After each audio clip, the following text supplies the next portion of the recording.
Primeiro, é uma observação aprovada e bem conhecida dos divinos que o termo Pai, quando aplicado a Deus, às vezes é tomado essencialmente e às vezes pessoalmente.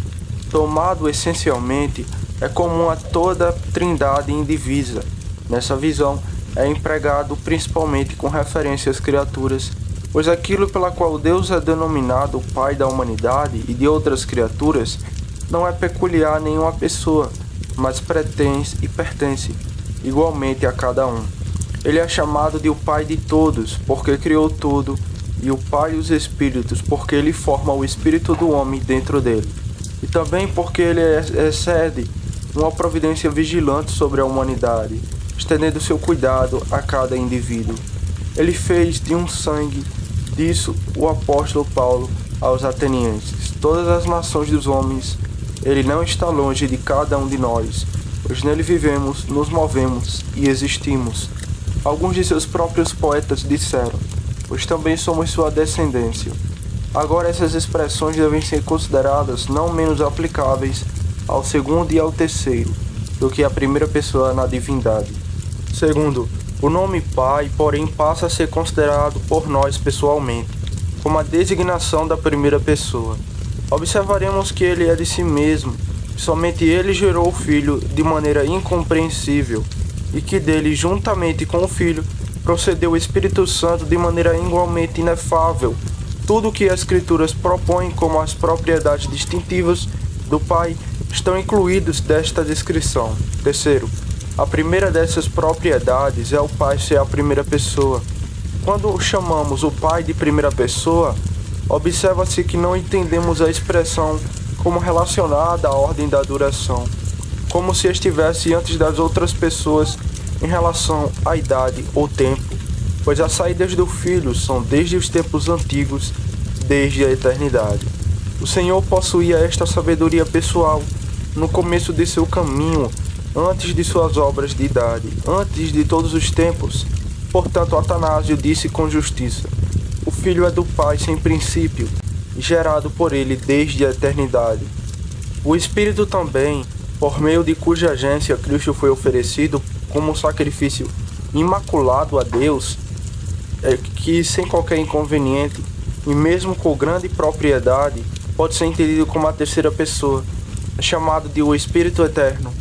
A eternidade de fato é uma propriedade tão essencial de Deus que uma pessoa que não é eterna não deve ser reconhecida como divina.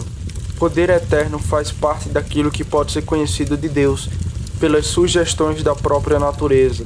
O que é eterno também não poderia ter nada antes dele, mesmo por um momento. Atanásio, portanto, disse bem em seu credo: a divindade do Pai, do Filho e do Espírito Santo é um, e sua majestade coeterna. Quarto ponto. Novamente não chamamos o Pai de primeira pessoa na ordem da natureza ou casualidade. Isso não é afirmado nas Escrituras, além do que não é seguro falar sobre um mistério tão terrível. Uma causa é propriamente definida, aquilo que dá existência a outra coisa. Mas isso não pode acontecer entre as pessoas divinas, cuja essência é uma e mesma. É errado também onde a natureza é uma, como aqui, entreter qualquer concepção da propriedade ou posterioridade da natureza. Os antigos cristãos gregos, estou ciente, admitiram a causa e o que é causado entre as pessoas divinas, mas embora empregassem frases que dificilmente merecem aprovação, seu significado era sólido. Negavam explicitamente toda prioridade e desigualdade da natureza. Vejamos como Damasceno se expressa a esse respeito. Quando dizemos que o Pai é a cabeça do Filho, ou maior do que o Filho, de modo algum afirmamos que ele é anterior em tempo ou superior em natureza ao Filho, pois por ele fez os mundos. Nada pretendemos, mas isto, que o Pai é a causa do Filho, isto é, que o Filho foi gerado do Pai, não o Pai do Filho. Desaprovamos algumas expressões nessa citação como imprecisas. Dizer que o Pai é a causa do Filho é duro, indistinto e antibíblico. Tampouco é verdade que a esse respeito o Pai é maior que o Filho, visto que o Filho não considera roubo ser igual a Deus. A ortodoxia, no entanto, é assegurada quando é afirmado que o Pai não é denominado a causa do Filho, em qualquer outro sentido, mas como o Filho é gerado por ele, quando toda prioridade de natureza e de tempo é excluída. Do ponto, em suma, não consideramos o Pai como a primeira em dignidade ou excelência. A excelência infinita e suprema é um atributo essencial da deidade, e se qualquer pessoa possuísse maior excelência e dignidade do que o Filho ou o Espírito Santo, nenhuma dessas três pessoas poderia ser o Deus Altíssimo. Estes três são um, em essência e em todos os atributos essenciais, iguais em dignidade e iguais em glória. Sexto ponto. Mas o Pai é a primeira pessoa nos seguintes aspectos. Primeiro, na ordem de subsistência, a exposta-se é atribuída ao Pai. O Filho é chamado à imagem expressa de sua pessoa, o caráter de sua hipóstase. O Pai, portanto, é o arquetipo, o Filho a semelhança, mas o arquetipo é anterior ao que se conforma a ele. O apóstolo faz uso da mesma similitude em outro lugar, quando chama o Filho de a imagem do Deus invisível. Embora essa prioridade não prive o Filho da parte de sua excelência, ela não acrescenta nada ao do Pai. Pelo contrário, a igualdade de ambos é elegantemente apontada por essa metáfora. Teofilato tem a seguinte bela observação: o caráter ou a forma expressa não excede a hipóstase ou a forma que expressa, para que na medida em que exceda, não tenha hipóstase, caso contrário, pelo menos uma parte dela não seria expressa. Sétimo ponto. Na ordem de operação. Visto que o Pai opera pelo Filho, segue-se necessariamente que em relação a outras pessoas, ele opera originalmente de si mesmo, e tem em si o princípio da operação, tanto pessoalmente quanto essencialmente. A seguinte afirmação do nosso Senhor refere-se a este assunto. O Filho não pode fazer nada por si mesmo, mas o que ele vê, vai fazer, pois tudo que ele faz, o Filho também o faz, considerando tanto em seu caráter divino quanto em seu caráter mediador.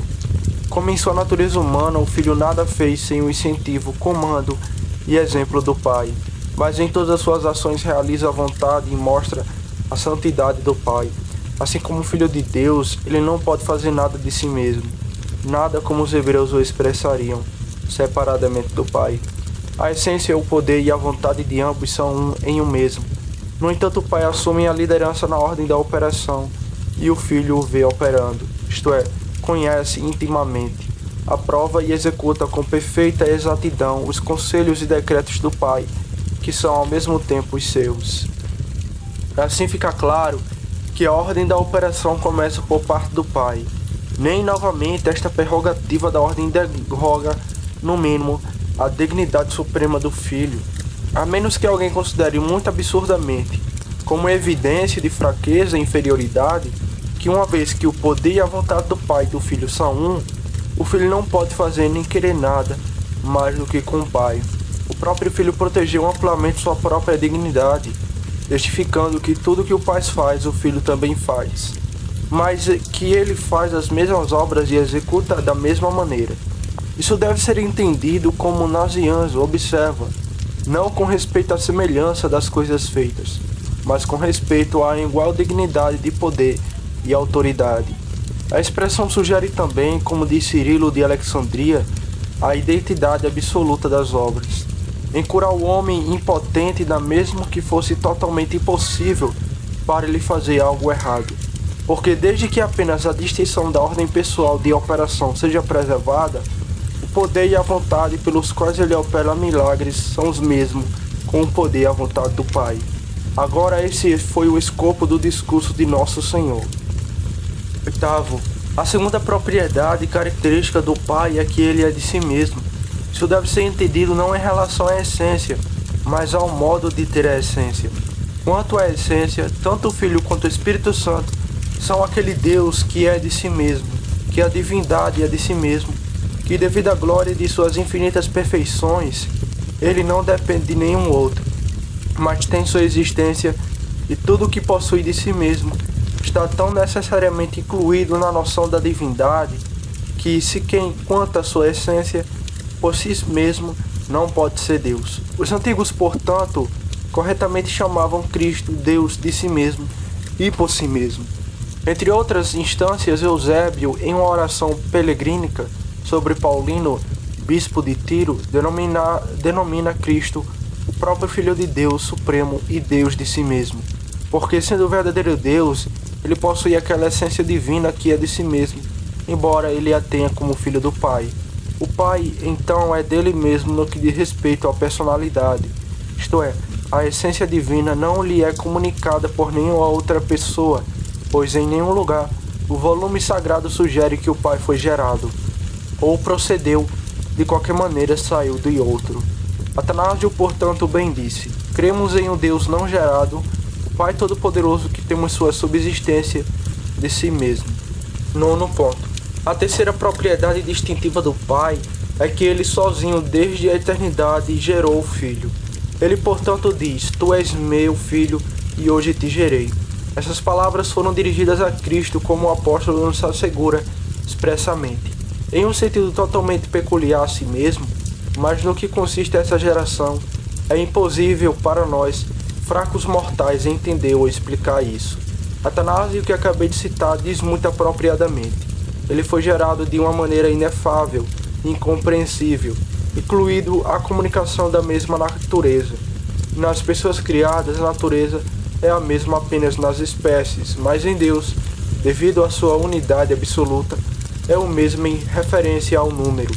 Pela geração do Filho, então entendemos aquele ato de Deus pela qual ele comunicou ao Filho a mesma essência numérica que ele mesmo possuiu, para que o Filho possa tê-la da mesma maneira. 10º ponto. Não arriscamos essas afirmações sem a utilidade dos escritos sagrados. O próprio Filho lidera o caminho afirmando: assim como o Pai tem a vida em si mesmo, assim deu ao Filho ter a vida de si mesmo. Ter a vida de si mesmo não é apenas ter o suficiente para si mesmo, para aquela vida infinitamente feliz. Deus, que é a única digna de ter Deus, mas também para ser uma fonte de vida para transmiti-la aos que não existiam e restaurá-la aos que estão mortos. Essas são as perfeições essenciais de Deus. Dessa maneira, o Pai tem vida em si mesmo. Agora, o Pai deu ao Filho para ter a mesma vida em si mesmo. E isso implica necessariamente a comunicação da mesma essência, que vive por si mesma e é a fonte de toda a verdadeira vida. Vários teólogos protestantes, estou ciente e alguns também de grande eminência, afirmam que essas expressões se referem a Cristo, não diretamente em relação ao seu caráter divino, mas ao seu ofício mediador. Mas embora devêssemos conceder-lhe isto, ainda não poderia ter sido dado a Cristo que, como mediador, ele deveria possuir uma fonte de vida em si mesmo, a menos que ele possuísse uma natureza que vive por si mesma e que é vida por si mesma, pois esta é a prerrogativa peculiar de Deus. E, portanto, o salmista o adora assim: contigo está a fonte da vida, esta glória ele não dará a ninguém que não seja Deus. 11º ponto. Mas não podemos conceder tão facilmente aos nossos adversários que, pela geração de Cristo mencionada no 2º Salmo, sua ressurreição dentre os mortos é pretendida, e que neste dia devemos entender o dia em que Deus, tendo ressuscitado dentre os mortos, o designou rei de sua igreja. Pois, primeiro, gerar não significa em nenhum lugar do volume sagrado resgatar da morte, e não temos liberdade para cunhar novos significados de palavras. Em segundo lugar, embora possivelmente às vezes tenha sido usado nessa acepção metafórica, não pode ser entendida nesta passagem em nenhum outro sentido, senão em seu sentido adequado. É aqui aduzido como a razão pela qual Cristo é chamado de Filho de Deus. Agora, Cristo é o Sol de Deus, não figurativamente, mas propriamente, pois o Pai é chamado seu próprio Pai, e ele próprio é denominado o próprio Filho do Pai, por qual designação ele se distingue daqueles que são seus filhos, em um sentido metafórico. Em terceiro lugar, essas palavras são ditas a Cristo com certa ênfase, com a qual não poderiam ter sido dirigidas a nenhum dos anjos, muito menos a qualquer um da humanidade. Mas se eles não significassem nada além de ressuscitá-lo dentre os mortos, eles não atribuiriam nada a Cristo, que ele não possui em comum com muitos outros, que da mesma maneira são ressuscitados pelo poder de Deus para a glória no reino eterno. Em quarto lugar, Cristo também ressuscitou dentre os mortos o seu próprio poder. Em quinto lugar, não é verdade, enfim, que Cristo não foi gerado pelo Pai, nem chamado seu Filho até o mesmo dia em que ressuscitou dentre os mortos. Pois, como é abundantemente manifesto na história do Evangelho, ele frequentemente, quando ainda vivo, professava ser o Filho de Deus e era frequentemente reconhecido como tal. Hoje refere-se ao tempo quanto as preocupações humanas estão em questão, mas esta expressão, quando aplicada às coisas divinas, deve ser entendida em um sentido adequado à majestade da divindade. E se alguma palavra pode ser transferida do tempo para denotar a eternidade, que é a posse completa e perfeita, ao mesmo tempo uma vida interminável, o que pode ser melhor adaptado para expressar sua duração ininterrupta do que o termo hoje? 12º ponto. Nem nossos adversários podem obter qualquer apoio para sua causa das palavras de Paulo, em Atos capítulo 13, versículo 32 ao 33. E nós vos anunciamos boas novas, como Deus cumpriu a promessa feita aos pais, seus filhos, visto que ressuscitou a Jesus. Como também está escrito no 2º Salmo: Tu és meu filho, hoje te gerei. Pois primeiro, Paulo não prova aqui a ressurreição de Jesus dentre os mortos, a partir desta expressão no 2º Salmo, mas de Isaías 55:3, e o Salmo 16:10, enquanto ele acrescenta no versículo 34 e 35, e quanto a isso ele o ressuscitou dentre os mortos. Em segundo lugar, as palavras tendo ressuscitado Jesus nem se referem à ressurreição de Jesus dentre os mortos, mas à exibição dele como Salvador. Essa ressurreição dele é expressamente distinta da ressurreição dele novamente dentre os mortos, da qual se fala posteriormente no versículo 34. O significado é que Deus cumpriu a promessa feita aos pais quando exibiu Cristo à humanidade na carne. Mas o que era essa promessa? Isso aparece no 2º Salmo, onde Deus promete à igreja que no devido tempo ele ungiria como rei sobre ela seu próprio filho, gerado por si mesmo, isto é, da eternidade à eternidade, pois com Deus há um perpétuo hoje, cujo nome não é ofensivo para nossos opositores. Observou que Lucas faz uso da mesma palavra, para significar exibido em Atos 2:30 e Atos 3:26. A estes adicionamos outra instância do capítulo 7:37. O profeta, o Senhor teu Deus, vos levantará. Em terceiro lugar, se admitíssemos que as palavras do Salmo são aplicadas à ressurreição de Cristo, que parecia apropriada para Calvino e vários outros teólogos protestantes, o sentido será apenas este: que ao ser assim ressuscitado, foi declarado e demonstrado que Cristo é o Filho do Pai, gerado por ele desde a eternidade. O concílio judaico o condenou por blasfêmia, porque ele se chamava Filho de Deus. Mas ao ressuscitá-lo da sepultura, depois de ter sido condenado à morte como blasfemador, Deus o absolveu da acusação e o reconheceu publicamente como seu Filho unigênito. Assim ele foi declarado, exibido e distinguido como Filho de Deus com poder, expressa e particularmente com total exclusão de todos os outros. A palavra original aqui empregada pelo apóstolo é notavelmente expressiva e, como Ludovisco observou sabiamente, significa que Cristo foi colocado entre tais limites, é tão separado e discriminado dos outros, que ele não deve nem pode ser julgado como outra pessoa senão o Filho de Deus.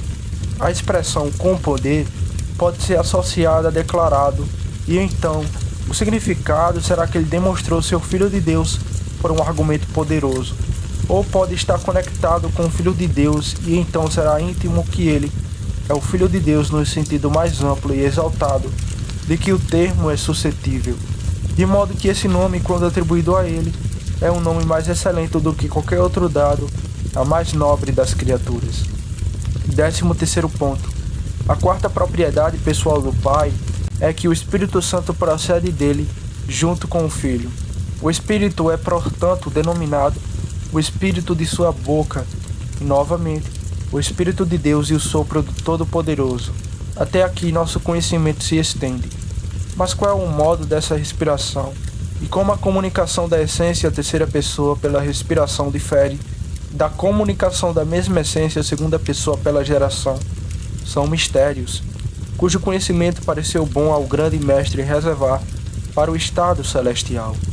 Não temos complacência com a ousadia dos teólogos escolásticos, que afirmaram que a geração pertence ao entendimento e que o Pai, pela contemplação de si mesmo, gerou aquela imagem pessoal de si mesmo, que é chamada de Filho. Enquanto eles se referem respirando para a vontade, e diga que o Pai, em conjunção com o Filho, favorecendo e amando a si mesmo, produziu o Espírito Santo. Não apenas temos medo de nos tornar tão profundamente sábios, mas também temos aversão a tais vãos refinamentos da envergonhosidade humana, presunçosamente se divertindo com tópicos divinos. Muito melhor em nossa apreensão é a discreção de Gregório Nazianzo, que se satisfaz com a seguinte simples declaração da verdade: o Espírito Santo é verdadeiramente um Espírito que procede do Pai, não porém por filiação ou geração, mas por processão. 14º ponto. Esta única coisa, no entanto, podemos afirmar com segurança, que embora pertença somente ao Pai gerar o Filho, o Espírito procede tanto do Pai como do Filho. Isso pode ser deduzido de João capítulo 15, versículo 26. Mas quando vier o Consolador, a quem eu vos enviarei da parte do Pai, sim, o Espírito da verdade que procede do Pai, ele testificará de mim. Não é menos certo que o Espírito é enviado pelo Filho do que é que ele procede do Pai. Tanto o envio quanto a processão aqui mencionados, reconheço, não são naturais ou hipostáticos, mas econômicos. E os assuntos diretamente pretendidos são a concessão do Espírito Santo e sua saída aos homens. Mas estes pressupõem um mistério eterno, pois é totalmente adequado e congruente que a manifestação das pessoas divinas, que é concedida no tempo, corresponde à maneira real de sua subsistência desde a eternidade. 15º ponto. Não dissimulo, no entanto, que a essa observação possa ser objetado que Cristo, em relação à sua pessoa, não é do Espírito Santo, é dito ser enviado pelo Espírito. Pois lemos em Isaías 48:16, e agora o Senhor Deus e seu Espírito me enviaram. Mas eu respondo, primeiro, não é certo se é Cristo quem fala nesta passagem. Teólogos eminentes como Jerônimos, Vartano, Calvino, nossos próprios teólogos holandeses, e entre outros citados por Cornélius, terão que essas sejam as palavras do próprio Isaías, pelas quais ele reivindica sua autoridade como profeta de Deus. Em segundo lugar, se as palavras devem ser referidas a Cristo, que é a opinião de um grande número de escritores antigos e modernos, a quem não ouso contradizer, pode-se afirmar que ele foi enviado pelo Espírito Santo como homem e enviado para a redenção da humanidade, pois a formação da natureza humana de nosso Senhor é atribuída ao Espírito Santo. Desta forma, a lápide depois de Alzemo responde à objeção. Terceiro, o texto hebraico pode com propriedade ser traduzido assim: o Senhor Deus me enviou seu Espírito. De acordo com esta versão, a missão do Espírito está ligada à missão do Filho, que corresponde exatamente ao evento. Em qualquer sentido que você interprete a passagem, isso não faz nada contra nossa hipótese. 17º ponto. Porque também ele deveria ser chamado o Espírito do Filho, e ser dito que ele recebe as coisas do Filho, a menos que ele procedesse do Filho? Na economia da redenção, como já foi observado mais de uma vez, as três pessoas agem de acordo com as relações que mantêm umas com as outras na divindade. Portanto, é evidente que a opinião devemos formar a respeito da obstinada disputa dos gregos com os latinos em relação a este ponto.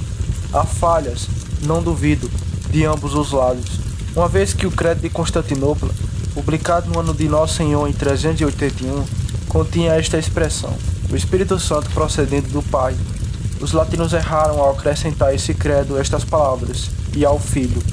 Sobre esta adição, veja vós Sérios e Erdiger.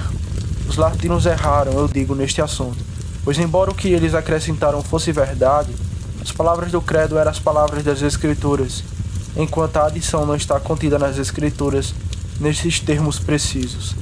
Além disso, quem fez qualquer acréscimo a um antigo credo envolveu-se na culpa de prestar falso testemunho, pois ele queria que se acreditasse que os padres que compilaram aquele credo determinaram algo que eles não determinaram. Os gregos também erraram ao argumentar tão pestinamente sobre esse ponto, pois a doutrina dos latinos é compatível com a verdade e foi transmitida da mesma maneira pelos antigos doutores de sua própria igreja, como foi demonstrado há muito tempo pelos escritores de Atanásio, Epifânio, Cirilo de Alexandria, Gregório de Nícia, entre outros. não se estivéssemos dispostos a ficar satisfeitos com o que é essencial. Quase nenhuma controvérsia real permanece, pois é de muito pouca importância se sustentarmos que o Espírito Santo procede do Pai e do Filho, ou do Pai por meio do Filho, como Cirilo de Constantinopla o expressa em sua confissão, escrita no ano de 1631. Como nenhuma dessas duas expressões ocorre nos escritos sagrados, nenhuma delas é imprópria e inconstante com a verdade. 18º ponto. Devemos aqui observar a opinião de Episcópios a respeito da subordinação das outras pessoas ao Pai.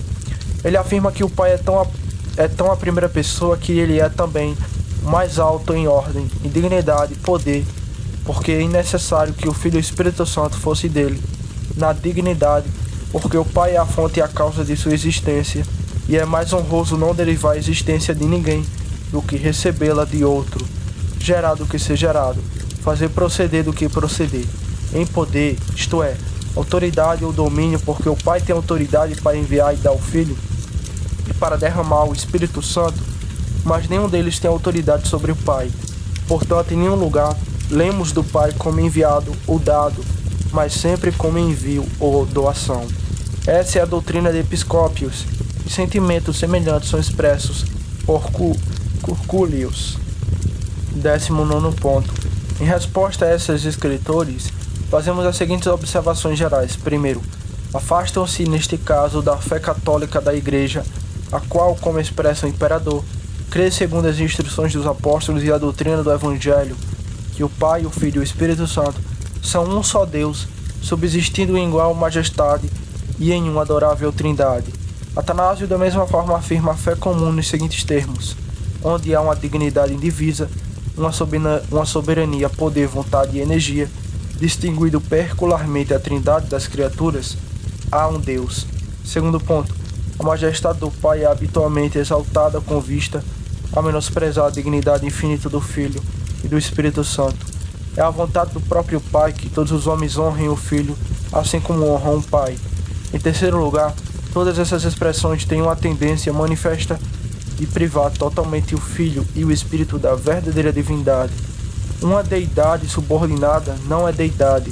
Suprema majestade, dignidade e poder são atribuídos essenciais da divindade, e aqueles que não os possuem não é Deus. 20º ponto. Mas particularmente, primeiro, as Escrituras ensinam uma distinção de ordem, mas como é apenas uma distinção de ordem pessoal, não implica nenhuma superioridade ou inferioridade atribuída à essência.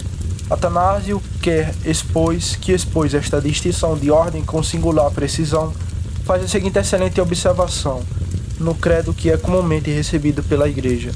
E nesta trindade, nada é anterior ou posterior, isto é, no que diz respeito à dignidade, nada maior ou menor, mas todas essas três pessoas são coeternas e iguais. Em segundo lugar, gerar e ser gerado, fazer proceder e proceder, não implica nenhuma distinção de dignidade entre as pessoas divinas, pois gerar e fazer proceder são a comunicação da mesma essência numérica que pertence àquele que gera e faz com que continua, e que possui uma dignidade infinita, da qual nada maior pode ser permitido ou imaginado sem contradição. Em terceiro lugar, os escritos sagrados em nenhum lugar falam do poder, autoridade e domínio do Pai sobre o Filho e o Espírito Santo. Nem é justificável inferir tal superioridade por parte do Pai, da missão do Filho e do Espírito, que é inteiramente de acordo com a economia na redenção, fundada no concílio comum de toda a Trindade. 21º ponto. Quando o Pai é denominado absolutamente Deus, ou o único Deus verdadeiro, isso visa excluir aqueles que são chamados deuses, não as outras pessoas na mesma essência individual. O Comênius tem a seguinte observação, em 1 Timóteo 2:5. Quando é afirmado que existe um Deus, isso não está em contradição com o Filho ou Espírito, longe de seu pensamento, mas as palavras se referem àqueles que não são, e ainda assim são chamados de deuses. A denominação de Pai mesmo inclui o Filho na mesma concepção de divindade. Por isso, diz Cirilo de Jerusalém, chamamos Deus de Pai, para que assim que pensarmos no Pai, também possamos pensar no Filho, pois existe uma relação imediata entre o Pai e o Filho. Gregório de Nissa expressa a mesma ideia assim. A denominação de pai por sua importância relativa mostra que ele tem um filho. 22º ponto. Quando o filho chama o pai maior do que ele, a expressão não deve ser entendida dele em relação à sua natureza divina como filho. Não devemos supor que o pai seja maior do que ele, como causa, em princípio, de sua existência. Eu sinceramente gostaria que esta expressão não tivesse sido usada por Basílio, Gregório Naziêncio, Hilário de Poitiers e Damasceno, entre os antigos, e entre os protestantes, que injustamente censura Lombardo por omitir esta razão de inferioridade de Cristo, por Zarchius em Filipenses 2:6 e por Gomar na mesma passagem. Mas o pai é maior que o filho, primeiro, no que diz respeito à natureza humana que ele assumiu, em segundo lugar, no que diz respeito ao cargo de embaixador que ele assumiu, em terceiro lugar, com relação à economia de sua humilhação e assumida a forma de servo. Assim, Atanásio, na conclusão de seu livro sobre a encarnação de Cristo, faz a seguinte observação: e quando ele diz que o Pai me enviou é maior do que eu, ele chama o Pai maior do que ele no que diz respeito à sua natureza humana. Mas como ele é a palavra do Pai, ele é seu igual. Também no primeiro diálogo contra os macedônicos, ele diz: tendo assumido a sujeição de uma forma servil, ele é por nossa causa submetido ao Pai, não na natureza divina, mas pela união dessa forma servil que ele assumiu. 23º ponto. Quando a primeira pessoa é chamada de o Deus e o Pai de nosso Senhor Jesus Cristo, um título que frequentemente ocorre no início das epístolas, ele é chamado de seu Pai de acordo com a divindade, seu Deus de acordo com a economia, tanto em relação à sua natureza humana, quanto em referência à aliança que subsiste entre ele como mediador e o Pai. Atanásio, no diálogo que acabamos de citar, diz: quanto à divindade, Deus é seu Pai, mas quanto à humanidade, seu Deus. O que ele posteriormente prova por essa expressão: tu és meu Deus desde o nascimento de minha mãe. As mesmas observações são feitas por Gregório de Nissa, Epifânio e entre outros, cujas palavras são citadas por Forbes. Essas sutilezas frívolas como suas próprias invenções, já que as mesmas críticas foram observadas e relatadas pelos antigos. Quem deseja ver toda a doutrina de Episcópios completamente derrubada, pode consultar a precisa e solícita dissertação sobre a sujeição de Cristo de André Essenius, o homem a quem venero como meu preceptor e Pai no Senhor. 24º ponto. Não é suficiente que nossa fé contemple o Pai como o Pai eterno de Cristo, a menos que também sejamos levados a Ele como nosso próprio Pai por meio de Cristo. O próprio Cristo nos leva a Ele quando diz: eu subo para meu Pai e vosso Pai. Em quais palavras ele sugere que há uma semelhança e, ao mesmo tempo, uma diversidade na relação paterna do Pai no que diz respeito a si mesmo e a nós. Isso foi judiciosamente observado pelos antigos. Ele não disse, diz Cirilo de Jerusalém, a nosso Pai para que as criaturas não tenham comunhão com o unigênito, mas a meu Pai e vosso Pai. Meu Pai em um aspecto a saber, por natureza, em outro aspecto a saber, por adoção. 25º ponto. Da mesma maneira, Deus é o Pai dos crentes, mostrando amplamente em outro lugar. No entanto, para que nada falte a esta dissertação, notamos brevemente que Deus é chamado nosso Pai. Primeiro, com respeito à nossa regeneração sobrenatural por seu Espírito, pela qual uma vida nova e celestial é iniciada dentro de nós, em nossa medida e ordem. São até feitos participantes da natureza divina. Disto, o evangelista João fala nas seguintes palavras: os quais nasceram não do sangue nem da vontade da carne, nem da vontade do homem, mas de Deus. O Senhor Jesus, pois quando nos tornamos sua esposa, passamos para a família do Pai, e o Pai se dirige a nós pelo nome cativante de filha, enquanto o próprio Jesus nos descreve com o mesmo sopro, como sua irmã e sua esposa, com relação à adoção pela qual obtemos o direito e o privilégio de filhos, e a herança eterna nos é legada por um testemunho imutável. Lemos quem nos predestinou para filhos de adoção, se filhos então herdeiros. 26º ponto. A condição dos filhos de Deus é verdadeiramente excelente, Se Davi considerou um assunto tão importante ser chamado genro de um rei como Saul, quão altamente deveremos estimar a honra de sermos chamados filhos do Deus vivo? Primeiro, quão incomparável é aquela dignidade pela qual traçamos nossa descendência, não de um príncipe ou um monarca terreno, mas do Rei do céu. Em segundo lugar, o que pode ser mais bonito do que a natureza divina que obtemos por uma nova geração? O próprio Deus se gloria em seus filhos com seu tesouro peculiar e até os chama de as primícias de seu aumento, que são para ele um louvor, um nome e uma honra. Nesse caso, sua conduta quase se assemelha à dos pais que se gloriam diante dos outros em seus filhos que são notáveis pela beleza. Em terceiro lugar, o que é mais desejável também do que uma relação conjugal com o filho primogênito de Deus, que é branco e ruivo, o principal entre 10 milhares. Nada pode ser concedido mais delicioso, mais enriquecedor ou mais glorioso. Quarto, nada em suma pode ser mais excelente do que a herança que os filhos de Deus obtêm por direito de adoção, que é atribuída a eles por um testamento irrevogável. 27º ponto. Não será inútil processar este tópico um pouco mais, e abrindo o testamento de nosso Pai, para indagar quais e quão grandes são as bênçãos legadas, sobre quais estipulações ele as legou a nós.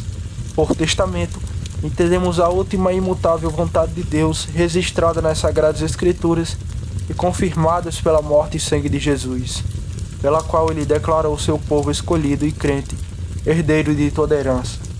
28º ponto. O testamento é a vontade de Deus, ou aquele conselho de sua vontade, pela qual ele designou tanto a herança quanto os herdeiros, e qual o nosso Senhor se referiu quando disse: é do agrado de seu Pai dar-lhe o reino.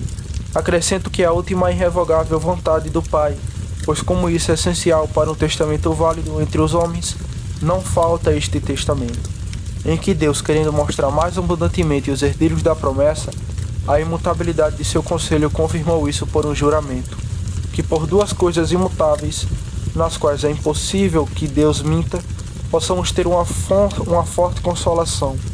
Nesse testamento, ele atribuiu a herança tanto da graça quanto da glória, da qual falaremos imediatamente. Ele também designou os herdeiros não indefinidamente, todos os que acreditarem, mas estas e as outras pessoas particularmente, cujos nomes estão escritos no céu e gravados nas palmas das mãos de Deus. Esta sua vontade ele expressou em ambas as partes das Escrituras Sagradas, que são, portanto, chamadas de testamento, o Senhor Jesus. 29º ponto. Para entender isso, devemos observar que Deus o Pai, por testamento, confiou a seu Filho Jesus essa honra, para que ele fosse o cabeça dos eleitos, para superá-los em glória e possuir autoridade para lhe comunicar todas as bênçãos. Jesus, novamente, pelo poder confiado a ele pelo Pai, lega seus benefícios por testamento aos eleitos para que possam ser comparticipantes dele com ele. Eu vos designo por testamento um reino como meu Pai me designou, que morreu não para anular a herança por sua morte, pois ele está vivo para sempre, mas para selar as promessas e adquirir seu povo o direito à herança. Portanto, o sangue que ele derramou é chamado o sangue do testamento. 30º ponto. As bênçãos legadas no testamento são inevitáveis e inestimáveis. Nós o reduzimos altamente a 3 cabeças principais. A primeira é a posse do mundo inteiro, pois foi permitido a Abraão que sua semente e que eles seriam herdeiros do mundo. Sobre essas palavras podemos ouvir o comentário de Lidóvicos e de Eus, como o pecado ao nos separar de Deus e nos sujeitar à sua maldição, nos tornou exilados e párias, de modo que não temos nenhum direito ou domínio espiritual correspondente ao caráter dos filhos de Deus, mesmo sobre as mais insignificantes das criaturas. Assim, quando Deus se torna nosso Deus e nós nos tornamos seu povo abençoado, somos restaurados como filhos ao direito e domínio de toda herança paterna, e deste não é nada além de Deus e do mundo. Somos feitos herdeiros do mundo, tanto o terreno quanto o celestial, o presente e o futuro. Por isso é dito, todas as coisas são suas, e entre todas essas coisas são mencionadas no mundo, e tudo o que há nele, as coisas presentes e as coisas por vir. 21º ponto. Essa posse do mundo, podemos observar, consiste nas seguintes coisas. Primeiro, todo filho de Deus possui tanto das coisas boas deste mundo, quanto a sabedoria de nosso Pai Celestial julgar suficiente para o sustento da vida animal, sem expor o espiritual a detrimento, e assim possui para que, ao desfrutá-lo, ele possa provar o amor de seu Pai, que o confere a ele como penhor de melhores bênçãos, e de seu irmão mais velho que se tornou pobre para que seu povo pudesse ser rico. Este amor de Deus Pai e de Cristo, adicionado à menor migalha de pão ou gota de água fria, torna-os sem medida preferíveis a todos os luxos mais requintados dos ricos deste mundo. Mais vale o pouco que tem o justo do que as riquezas de muitos ímpios. Em segundo lugar, todas as criaturas devem servir aos filhos de Deus com os degraus pelas quais eles podem ascender ao Criador. Em todos eles, como em um espelho brilhante, eles contemplam suas adoráveis perfeições e assim encontram motivos de exortação e deleite. Eles percebem, em particular, o amor de Deus para consigo mesmo. Quando contemplam o sol, a lua e as estrelas, regozijam-se por seu Pai ter iluminado tantos luminares para eles, dos quais podem se valer nas realizações de obras que os tornam filhos de Deus. Tão pouco examinam essa demonstração de sua bondade, com menos admiração do que se cada indivíduo tivesse seu próprio sol ou sua própria lua brilhando sobre ele. Por causa deles, o mundo ainda permanece em seu estado atual, e por isso os ímpios estão em dívida com eles, pois a semente sagrada é a substância do mundo. Em terceiro lugar, todas as criaturas e toda a administração de Deus para com elas trabalham juntas para o bem delas. Quanto aos anjos do céu, não são todos eles espíritos ministradores enviados para ministrar por aqueles que serão herdeiros da salvação? Quanto ao espírito infernal, o grande mestre da arrogância, não foi ele ao visar um objeto muito diferente, compelido, apesar de si mesmo, por suas bofetadas a ensinar humildade a Paulo? Em quarto lugar, se este mundo que por causa do pecado está sujeito à vaidade, não puder bastar a eles, Deus desfez cinzas após sua destruição, formará outro e fará um novo céu e a nova terra, onde habita a justiça. Cada uma dessas ideias pode ser incluída na promessa geral da herança do mundo. 32º ponto. A segunda bênção deste testemunho é um reino espiritual. Eu vos designo, diz Cristo, um reino. Para este reino mesmo os filhos de Deus que estão, em outros aspectos, na condição mais humilde, os pobres, servos e servas são chamados. Não escolheu Deus os pobres deste mundo, ricos na fé e herdeiros do reino que prometeu aos que o amam. A isso pertence, primeiro, a excelência dos filhos de Deus, pela qual eles superam todos os outros homens. Segundo, vitória sobre o pecado e as concupiscências indisciplinadas da carne, às quais até mesmo os reis e tiranos temidos são escravizados. Terceiro, a pisada do diabo sobre seus pés. Quarto, triunfe sobre todo o mundo conquistado, apesar de cuja fúria eles serão eternamente salvos. Quinto, riquezas inestimáveis de dons espirituais, mesmo em meio à pobreza, uma santa paz de espírito e alegria no Espírito Santo. Todos esses privilégios são iniciados aqui na graça, consumados na glória. 33º ponto. O terceiro benefício é o próprio Deus. Por isso diz o apóstolo, herdeiros de Deus. Aqui a herança é mútua. Os crentes são a porção de Deus e Deus é a porção deles. Como estes são recíprocos pelo profeta. A porção de Jacó não é como eles, pois ele é o formador de todas as coisas, e Israel é a vara de sua herança. Nesta posse de Deus, seus filhos encontram, primeiro, proteção contra todo o mal. Direi do Senhor, Ele é meu Deus, meu refúgio e minha fortaleza. Porque Ele é o meu Deus e nele confiarei. Em segundo lugar, a comunicação de todo o bem. Pois primeiro, toda aquela infinidade de perfeições que está no próprio Deus, aparecerá também gloriosa e admirável nos filhos de Deus e se comunicará com eles, para que possam desfrutá-la para sua consumação e felicidade. E o que pode a homem desejar além desta porção infinita? Segundo, o que Deus não dará àqueles a quem ele se entrega? 34º ponto. Neste testamento, se for considerado em toda a sua extensão, com todas as suas promessas não há estipulações propriamente ditas, pois consistem em promessas absolutas e não misturadas, suspensas sobre nenhuma condição a ser cumprida por nossa própria força. No entanto, a sabedoria e o cuidado divino ajustaram todas as coisas nele, que uma certa e sábia conexão é estabelecida entre eles. e a melhoria das bênçãos prometidas em primeiro lugar abre o caminho para a posse de benefícios adicionais. Em outro lugar, tratamos disso em geral. 35º ponto. Nos mesmos livros, portanto, nos quais o testamento está contido, Deus ordenou a todo aquele que se consolasse com a herança prometida. Primeiro, amar, pesquisar, meditar e depositar em seu coração, como parte desprezível de sua herança, aqueles escritos que exibem o testamento. Ele deve estimá-los mais do que seu alimento necessário. Primeiro, ter fome e sede dele e ficar satisfeito com nada menos que isso. Segundo, considerar todas as outras coisas em comparação a ela como perda e esterco. Está preparado para vencer alegremente tudo o que possui, a fim de obter a pérola de valor inestimável. Terceiro, glorificar a Deus por sua grande bondade. Quarto, guardar com cuidado e diligência o que já recebeu. Em terceiro lugar, andar com convém a seu atual estado feliz e na esperança de uma herança tão gloriosa. Em quarto lugar, está pronto para repartir com seus irmãos o que recebeu de seu Pai, tanto nas coisas temporais quanto nas espirituais, e exercer seus esforços para que outros possam ser levados a possuir a mesma herança que ele.